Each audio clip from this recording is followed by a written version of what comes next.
हरि ओम।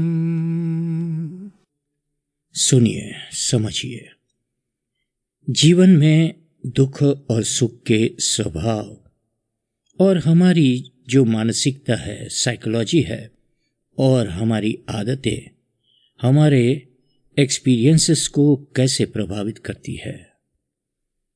भौतिक वस्तुओं के प्रति, मटेरियल थिंग्स के प्रति जो हमारी लगाव होता है, हमारा उससे जुड़ाव होता है, आसक्ति होती है, और अत्यधिक बहुत सारा सुख की इच्छा दुख का एक बड़ा कारण है।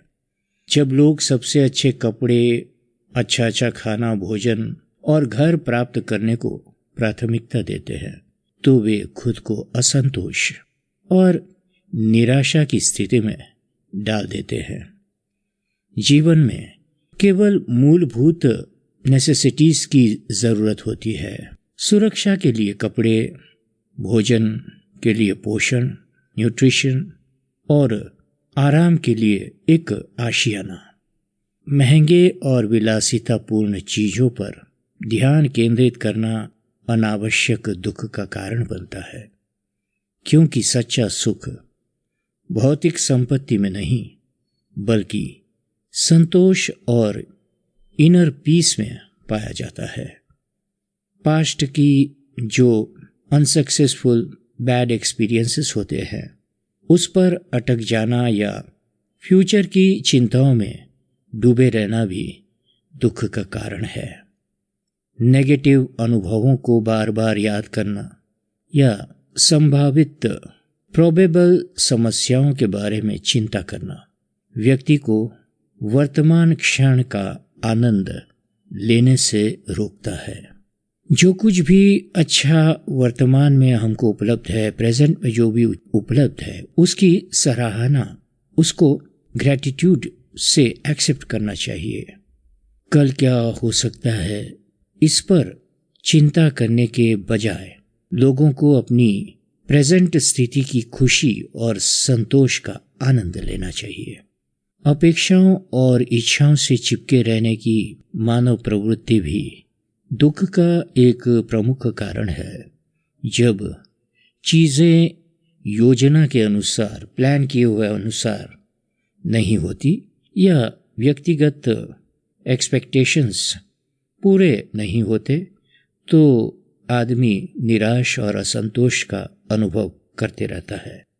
लचीलापन और स्वीकृति के, एक्सेप्टेंस के महत्व को, फ्लेक्सिबिलिटी और एक्सेप्टेंस के महत्व पर जोर देना चाहिए। जीवन में किसी विशेष दृष्टिकोण पर अडिग रहना या दूसरों से अपनी इच्छाओं के अनुसार व्यवहार करने की मांग करना संघर्ष और निराशा की ओर ले जाता है। इसके बजाय लोगों को अनएक्सपेक्टेड एक्सपीरियंसेस और रिजल्ट्स में खुशी खोजने की आदत डालनी चाहिए। सिचुएशंस का विरोध करने के बजाय उन्हें एक्सेप्ट करना मानसिक शांति को बढ़ावा देता है और दुख को कम करता है। सच्चा सुख बाहरी परिस्थितियों या अन्य लोगों को नियंत्रित करने के बजाय अपने मन और प्रतिक्रियाओं को नियंत्रित करने से आता है। हर व्यक्ति के अपने विचार, भावनाएं और प्रेरणाएं होती है। दूसरों पर अपनी इच्छाएं थोपने का प्रयास व्यर्थ है और केवल निराशा को बढ़ावा देता है।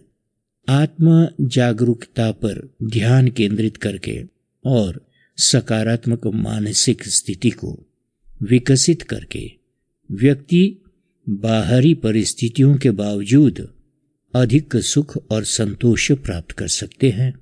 मानव स्वभाव की विविधता को स्वीकार करना और ये समझना कि हर कोई अपनी दृष्टि से काम करता है, संघर्ष को कम करने और सामंजस्यपूर्ण संबंध बनाने के लिए महत्वपूर्ण है।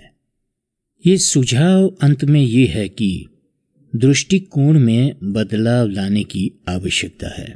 बाहरी संपत्तियों और नियंत्रण पर ध्यान केंद्रित करने के बजाय आंतरिक शांति, स्वीकृति और संतोष पर जोर देना चाहिए। भौतिक चीजों की अस्थिरता को समझकर और वर्तमान क्षण को अपनाकर व्यक्ति एक अधिक आनंदमय और संतोषजनक जीवन जी सकते हैं। जय सिया राम।